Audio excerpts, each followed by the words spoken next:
Hi tubers, it's Robin. I'm back. Did you miss me? Sorry I haven't done an update in quite a while. Did have some issues, and so I thought it's a new year and let's kick it off right and kind of update on everybody about my little side journey that I went through on my journey for weight loss. Just to kind of bring you up to date, I had a vertical gastric sleeve done on October 19th. I currently I've lost 80 pounds. I had lost about 40 before surgery, and since my surgery I have lost 40, including 9 that I had to put back on, but lost that too, so maybe it counts a little extra.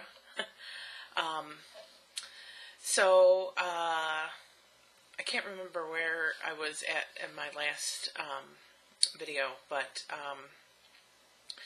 I was getting ready to go to my 1-month appointment in November. It was on the 16th of November, and I kind of had started not feeling good. And here's my first word to the wise. Fluids. Make sure you're getting your fluids in, however you can get them in. If you think you're getting enough in, get some extra in. It's always good to have a little extra insurance. What had happened to me was I was starting to get dehydrated, and when you get dehydrated, your stomach kind of calls for all the water in your body to come to your stomach, and it starts to get swollen and not feeling so good. So I was kind of not feeling so hot. I was starting to feel like I was kind of going backwards. I had been eating kind of soft and mushy foods, pureed foods. I was on the pureed foods. I was getting ready to go to soft, mushy foods, and I was not able to get down the amounts that I used to be able to get down. So I kind of took a day and I stepped back and I went back to like full liquids, and I was having problems getting full liquids in. And this was a couple of days before my appointment. So I was just trying to take it easy, getting in as much fluid as I could, and happened to be in the basement on a Sunday evening. And we have 2 cats, and one of them had just used the litter box, and normally it doesn't bother me, clean the cat box or whatever, and I happened to be standing like right there when she did it, and the smell really got to me, and I had a really horrible like dry heaves. And I had, up until that point, I had never had any nausea with my surgery. I know sometimes it's a common thing that people get is nausea, but I hadn't been feeling sick or anything like that, but I just had this horrible dry heave, and I almost felt like, I was like, oh, I think I did something, but then, I'm the constant hypochondriac, so I thought that maybe I'd injured myself, but then I was like, there's no way I could injure myself. Unbeknownst to me, I had injured myself. So the next day I went to work, wasn't feeling good, couldn't get my fluids in, ended up coming home and didn't really get good sleep that night. I was just feeling horrible and was almost in agony, just like I knew something wasn't right. So went to my 1-month appointment on Tuesday morning, the 16th, and my nurse sent me right down to the ER because she doesn't have x-ray eyes and she couldn't see inside of me, and the best and quickest way for them to find out what was going on with me was to send me to the ER and get a CT scan. And a CT scan came back, and it, like I said, it looked like my stomach was swollen and dehydrated, and so they were pretty sure that admitting me was going to be the best thing, so they admitted me and started me on IV fluids. And just as a side note, I am a horrible, horrible stick for a blood draw, for an IV, for anything.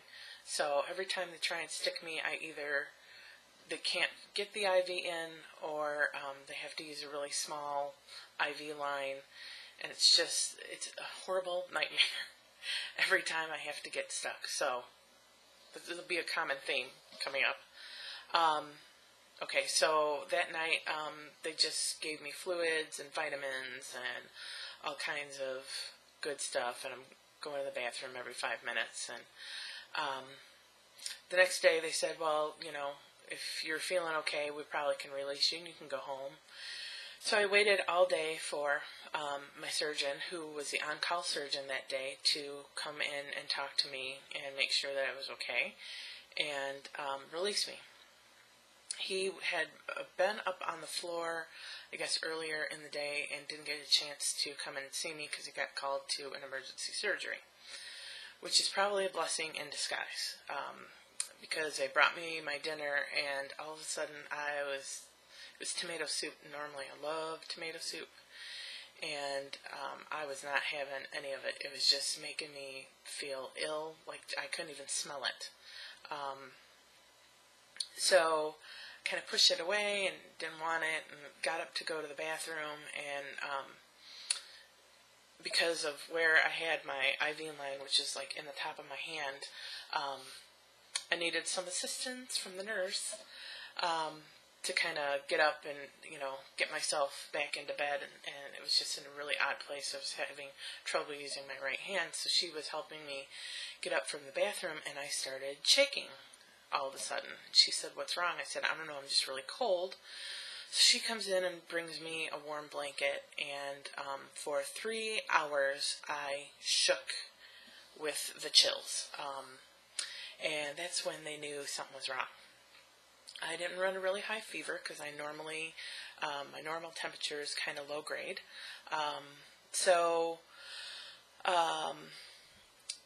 Like I said, for 3 hours, they had about 15 hot blankets on me and hot packs stuck all around me, and so finally that subsided, and they figured that I probably had some kind of infection or an abscess. Did a CT scan in Thursday morning, and they said, yeah, you have an abscess. So started the antibiotics. That night I had the chills again. This time it was only for like an hour and a half. Ended up spending the whole weekend in the hospital, just kind of hanging out and resting. I was on a clear liquid diet, and they wanted to do a follow-up CT scan on Monday, and that is when they found out that I had not an abscess, but a leak in my staple line, and it was at the very top of the staple line. And apparently there had been one person before me, and while I was in the hospital, somebody else was admitted with the same symptoms and the same problem. So they were definitely reviewing why it was happening, and the common thing that we all had, we were all about a month out, is we had this horrible retching incident. So that's something to keep aware of as you're healing and going through the process a month out. Just make sure that you're taking care of yourself. Don't be pushing yourself. Don't be a hot shot. I thought I was just doing great. Just keep in mind that when you go through surgery, you've had a major surgery, and really for almost like 2 months, you kind of still need to baby yourself. You can, live your life, but, make sure you're taking care of your insides too. And just kind of always be aware that it's a possibility that could develop. I didn't think it could, but it did, and it sent me down a crazy, crazy path. So after they found out I had the leak, I could not have anything by mouth. No water, no ice chips, no food of any kind. and that meant that I had to start something called TPN. And TPN is short for Total Parenteral Nutrition. And I guess parenteral, I'm probably not saying it right, means by vein. So they had to, and because I kept blowing my IVs every day, they'd have to put a new IV in me. They decided to put a PICC line in my arm. And PICC line stands for Peripherally Inserted Central Catheter. And PICC line starts from right about here in your arm, and it goes all the way up in through your arm, and the little thing catheter sits right about almost on top of your heart. It doesn't touch your heart, but it's a very kind of, I wouldn't say serious procedure. They did it in my room, but they have to be very careful. It's a very sterile procedure, and I had to have some drugs to have them do it, because, you know, I kind of freak out. So they had put that in my arm on Friday, and they were able to give me my IV fluids through it, and also do any blood draws out of it. So it was great for me because they didn't have to stick me every day, and they were taking blood, like, I swear, every 5 minutes from me. So through that, when they finally sent me home on Wednesday, the day before Thanksgiving, they sent me home with this TPN. And I had to do it at night, and it took 12 hours to get it all in my body, and it was basically my food. And it had water and amino acids and proteins and everything that you need for your proper nutrition. And my doctor had warned me. He said that, he's like, your weight loss is going to stop for a little while, and he was right. I gained 9 pounds while I was on the stupid TPN, which is TPN kind of makes you really feel like, I don't know, puts you in a whole different world. It's very depressing. You're constantly kind of tethered to this bag at night. You have to, I had to have my pajamas on by 6 o'clock at night so I could start it, because it took a half an hour for me to prepare it, and you got stuff sticking out of you, and it's just, you don't feel like doing anything. So that's why it's kind of taken me a while to get back on the path to doing some videos. So I had to do that, and I had antibiotics by mouth. Every 8 hours I had one antibiotic, and it was Cipro. And if anybody's ever been on Cipro, not only does it taste horrible by mouth, but it also makes your tummy really upset. And I'm saying that very nicely, as nice as I possibly can. The other one I had was Flagyl, and I had Flagyl by mouth, and then also in the morning after my TPN, I had to hook myself up to an IV bag of Flagyl and let that run for an hour. So it was a very weird process to go through, but, I got through it. At the time, it was hard for me to get through it, and I just kind of had to focus on the future, and that it was just a minor setback, and things like this happen. Everybody has a story. Some people don't have any problems, other people do, and this was my problem, that I developed this leak and had to go through the TPN. Eventually they did, I was on no food or water by mouth for 1 week, the first week that I was home. And then I saw Dr. Jones again on the 1st of December, and I had another CT scan that morning, and he said at that time he didn't see the leak anymore, and it looked like it had healed up, but he did see some air bubbles in my stomach.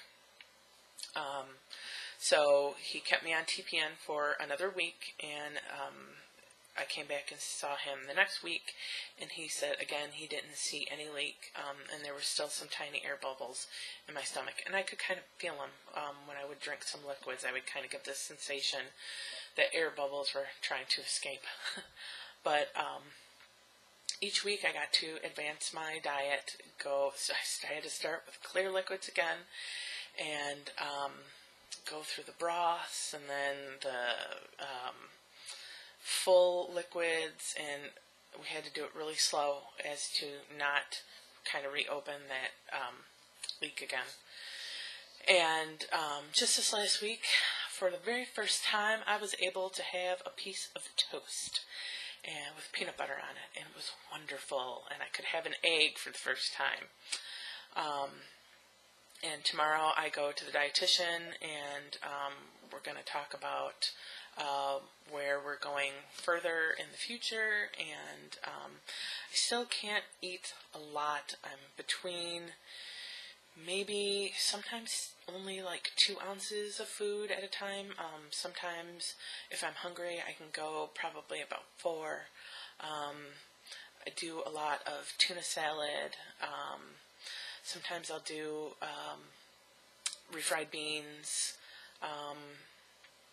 Just kind of sometimes I really don't feel like eating anything. But I also see my nurse tomorrow, and just for a checkup, and see where we go from here. And pretty much that's it. I had to do the TPN for a total of 3 weeks and 2 days. December 15th was my last day of TPN. And on the 22nd of December, I got my PICC line out. And it was just in time for Christmas, so it was my little Christmas present, which I was really excited about. Because let me tell you, when you have a PICC line in your arm, you always have to have somebody here at your house to help you shower. And because I had to start my TPN early, like at night, so I could get out of the house before like noon the next day, I would have to take a shower at like 4 o'clock in the afternoon. And it was that, you have to tape your whole arm up, and it's just crazy. So I was really happy the day that I got the PICC line out, and I was able to take a shower. I didn't need anybody to help me tape my arm up.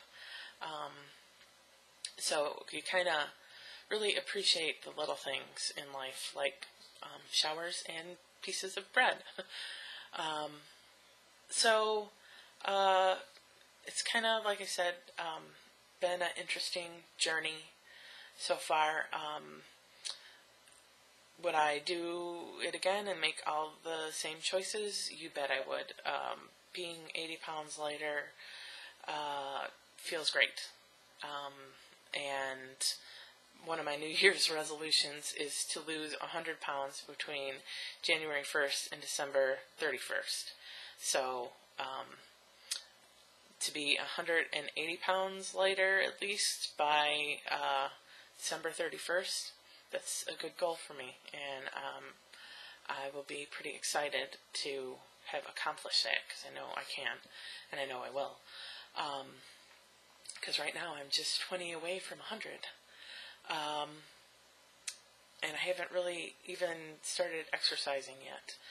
With everything that's happened, I didn't get released originally at my 1 month to start doing any exercises, and then with the whole relapse thing of having, with the PICC line in my arm, I couldn't get it wet, so I couldn't go to water aerobics, and you're not really supposed to do a lot of strenuous activities with that. So I haven't been able to work out yet, really, or do anything other than kind of walking. So I'm looking forward to starting to exercise soon. That's pretty much it. That's kind of been where I've been. I hope everybody is doing really well. I got to go home to Chicago for Christmas. We ended up getting in a little bit late on Friday, and I wasn't able to see some people that I really wanted to see. But I got to see my Aunt Pat and my cousin Chris and my Uncle John and Mia, and I missed out on seeing Millers, and wasn't able to catch up with a lot of people, but I hope everybody had a really great holiday season. I hope you had a blessed Christmas, and hope you have a great New Year, and I wish you all the best of success in 2011. I hope it's a much better year starting out and continuing than it ended up being for me. But I wish you, everyone, good health and good success with your weight loss. And if you have any questions about the whole leak experience, or worries, or if you're getting ready to go into surgery, feel free to email me. My email address is rjano818 I think it's live.net or live.com. Oh, that's really bad that I don't know my email address. Or people who are my Facebook friends, feel free to drop me a line on Facebook if you have any questions or comments, or comment on the video. I will surely answer any questions that you have about the whole experience. I do have to really thank Dr. Jones and my nurse Dorothy for taking really good care of me, and all the people at Methodist Hospital on the 4th floor, West Wing. The nurses there are super.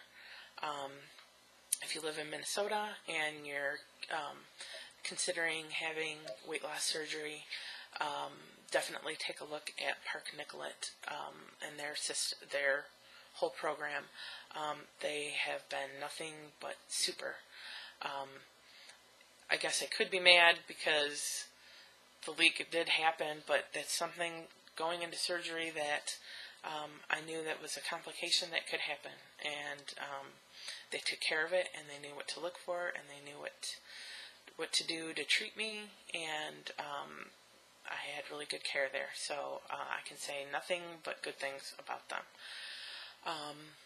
So that's it for me for right now. I will be back next week with some random ramblings again. Thanks for watching, and thanks for all my subscribers. I know I've gotten several new subscribers over the last few weeks, and I apologize. It just kind of haven't been feeling like getting out there and working on the computer and doing too much, but that's all going to change in 2011. Brand new year. So wish you all the best, and don't forget to be awesome. Bye-bye.